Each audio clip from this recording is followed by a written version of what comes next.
connaissances. Mon peuple périt faute de connaissances. C'est ça qui a fait que le mal puisse entrer. Dieu n'a pas fait le mal pour nous. Au grand jamais. Si tu as le mal dans ta vie, ne dis pas que le mal que j'ai, ça provient de Dieu. Non, je ne crois pas. Oui, c'est Dieu qui a créé le mal. Mais il prend le temps d'instruire son peuple pour ne pas tomber dans le mal que Dieu a fait. Parce que le mal a pour objet de condamner le diable. Le mal n'a pas comme objet de nous condamner. Si le mal arrive, c'est par rapport à ce que tu penses. C'est par rapport à tes doutes qui combattent la foi qui est en toi. Bien-aimé, d'autres personnes disaient à propos de Job, nous tous, nous connaissons la parole. On sait que Job était un homme intègre. Job, il craignait Dieu. Job, il marchait selon la volonté de Dieu. Mais bien aimé, il y a quelque chose qui échappe souvent les chrétiens. Les chrétiens ne comprennent pas pourquoi en réalité Dieu avait voulu que les malheurs puissent toucher la vie de Job. Bien aimé, notre thème est intitulé « Comment vaincre le malheur ». Mais je dis, pour ne pas directement commencer à démontrer comment vaincre le malheur, j'ai eu le temps de commencer à vous démontrer d'où vient les malheurs. Parce que si en réalité nous voulons détruire le malheur, il faut tout d'abord comprendre la source des convenances de ce malheur. Bien-aimés, je répète, le malheur, c'est Dieu qui a tout créé. Mais Dieu là a créé le bien pour nous, ceux qui croient à lui. Et il a créé les malheurs pour condamner le diable. Et le diable, comme il sait que son châtiment est trop lourd, il a tout fait en fait qu'il puisse partager les châtiments avec les humains. C'est pour cela qu'il était allé chercher Ève. Et à partir de Ève, le mal est venu dans l'humanité. À partir de Adam et Ève, le mal est venu. Bien-aimé, comment le diable avait réussi en fait que le mal puisse pénétrer les humains? Il avait réussi par rapport à la parole. La parole que le diable avait prononcée devant Ève. La parole que le diable avait prononcée devant Ève, la parole là a amené le doute dans la vie d'Ève. À partir des doutes que le mal est venu dans la vie de Adam et Ève. C'est pour cela que je vous dis, il ne faut pas avoir les doutes, l'ennemi de la foi. Je dis, prenons le camp de Job. Si nous prenons le camp de Job, bien aimé, là nous sommes dans le livre de Job. Bien aimé, nous tous, nous savons. Nous tous, je crois que ce qui était passé dans la vie de Job, ce n'est pas oublié. Job était intègre. Il craignait Dieu. Il marchait sur la volonté de Dieu. Mais je viens de dire les problèmes qui étaient en Job. Job avait des doutes. Job avait des doutes. Job avait l'ennemi de la foi. Job avait des doutes. Malgré Dieu protégeait Job. Malgré Dieu avait béni Job, mais Job avait des doutes. Donc la foi de Job n'était pas du tout totale. La foi de Job était combattue par les doutes.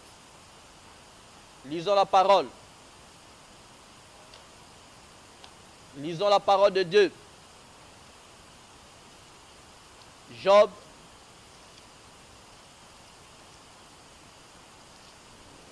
chapitre 3.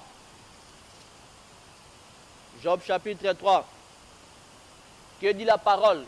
Job chapitre 3, verset 25. Bien aimé, c'est très important pour vous. Il faut savoir la parole. Ici, c'est Job qui parle, ce n'est pas moi. Si je dis que Job avait des doutes, c'est par rapport à la parole lui-même et Job avait prononcé. Job a dit quoi? Job chapitre 3, verset 25. Job a dit quoi? Ce que j'ai craint. Écoutez la parole que Job a dit. Ce que j'ai craint, c'est ce qui m'arrive. Il dit encore, ce que je redoute, c'est ce qui m'atteint. Oh là là. Ici, Job nous montre encore, c'est lui qui tue la loi, la foi. Bien aimé, Job nous a montré, c'est lui qui tue la foi. Dans le livre de Genèse, nous avons compris que le doute, c'est l'ennemi de la foi. Ici, nous avons vu Job avec le doute, car il craignait, il avait peur que le mal peut arriver. Or, Dieu était là pour le protéger. Bien-aimé, Jésus est là pour te sécuriser. Il faut savoir, Jésus est là pour combattre tes ennemis. Il dit que je serai avec vous jusqu'à la fin de ce jour. Il est là. Bien-aimé, même si tu ne vois pas Jésus, il est là avec toi. Ce qui fait que nous ne puissions pas voir Jésus, c'est le corps humain. Comme nous avons âme et le corps, c'est ça les rideaux qui nous empêchent de voir Jésus. Mais un jour où ce corps sera transformé, tu verras Dieu, tu verras Jésus. Bien-aimé, Job avait des doutes. Job avait pas seulement les doutes, mais Job avait aussi la peur. C'est lui-même qui dit, Job avait des doutes et Job avait la crainte. Bien, mais je viens de dire, c'est qui l'ennemi de la foi, les doutes. Mais ce qui tue la foi, c'est la crainte. Ah là là. Bien aimé, nous sommes bénis. Nous sommes bénis.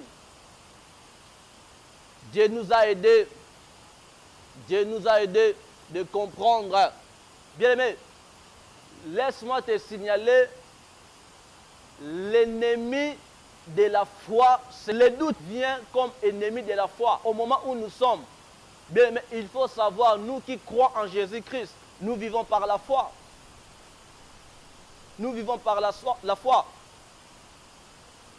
Bien aimé, Ève, elle savait bien qu'il était interdit de toucher les arbres et de prendre le fruit, de manger.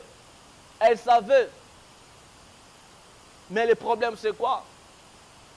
Bien, mais ici, dans le chapitre, dans le Genèse, chapitre 3, ici, ça nous parle du temps où les séducteurs viendront. Bien aimé, il faut savoir, Ecclésiaste nous dit, il n'y a rien de nouveau sur la terre. Cela veut dire quoi? Prophétiquement parlant, ce qui s'est passé au jardin d'Éden entre Ève et le serpent, c'est ce qui se passe aujourd'hui. Ici, le serpent est venu comme un séducteur. Il vient pour séduire. Le serpent est venu pour séduire. Bien-aimé, Ève savait, ce n'est pas bon de manger le fruit. Mais comme le diable, il est le séducteur, il a séduit Ève par sa parole. Bien-aimé, je vais vous signaler quelque chose. Tu sais, quand un homme de Dieu parle, quand celui qui est loin de Dieu parle, il parle pour convaincre, mais il ne parle pas pour séduire. Mais quand un faux prophète parle, quand un antichrist parle, il parle pour séduire. C'est ça la différence. Ici, Satan a parlé pour séduire et non pour convaincre. Parce que Ève a été déjà convaincue que le fruit n'est pas bon à manger. Elle savait. Mais Satan est venu pour séduire. Bien-aimé, tu sais déjà que Jésus-Christ est Dieu. Tu sais déjà que c'est lui le sauveur. Attention aux gens qui viennent pour séduire. Attention, bien-aimé. Au moment où nous sommes, notre sauveur c'est Jésus. Nous avons accepté Jésus-Christ.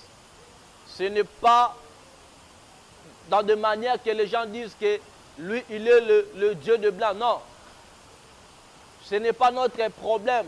Si les gens disent que Jésus-Christ, il était juif, là, ce n'est pas notre problème. Notre problème, c'est les salis. Même si les gens disent que Jésus-Christ était juif, mais notre problème, c'est les salis. Nous avons choisi celui qui nous a mené les salis. Car les salis viennent de Christ. C'est Christ qui est notre salut. La Bible nous dit qu'il est le rachat. Il nous a rachetés, c'est Jésus. C'est Jésus-Christ qui nous a rachetés. Nous avons accepté Jésus-Christ parce qu'il est notre sauveur.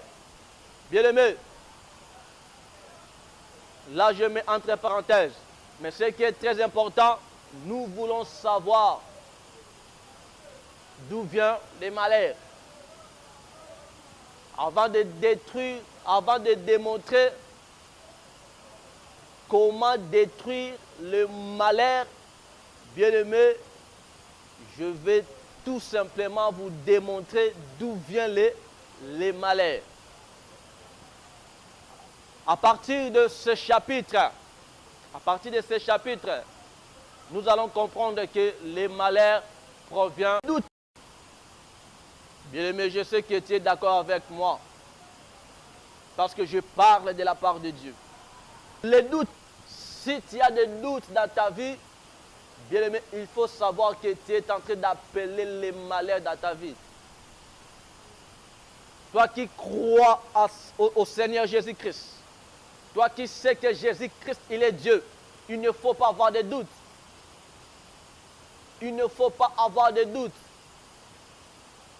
Il faut comprendre dans la totalité que Jésus-Christ, il est le sauveur de l'humanité. Mais dès le début, avant que le monde soit, Jésus-Christ, il était là. Quand Moïse prêchait, il prêchait Jésus sans le savoir. Quand Moïse parlait, il parlait de Jésus-Christ. Tous les prophètes, ils parlaient que de Jésus-Christ prophétiquement. Bien-aimés, nous sommes errés. Parce que ce que les prophètes ont voulu voir, ils n'ont pas eu le temps de voir. Ce que les prophètes ont voulu écouter, ils n'ont pas eu le temps d'écouter. Nous sommes errés. Nous sommes errés de connaître Jésus-Christ. Bien-aimés, je vous signale, il faut, bien-aimé, avoir la foi. Il ne faut pas abandonner ta foi. La Bible nous dit, mon peuple périt faute de connaissances, Osée 4 et 6. Quand Dieu dit que mon peuple périt faute de connaissances, cela veut dire quoi? Cela veut dire que mon peuple périt faute de manque de la foi. Parce que la connaissance appelle la foi. La foi vient de ce qu'on attend. Ce qu'on attend, c'est la parole de Dieu. avant que la connaissance puisse pénétrer ta vie, il faut écouter. Ce que tu vas écouter là, c'est la parole de Dieu. C'est ça qui va produire la foi.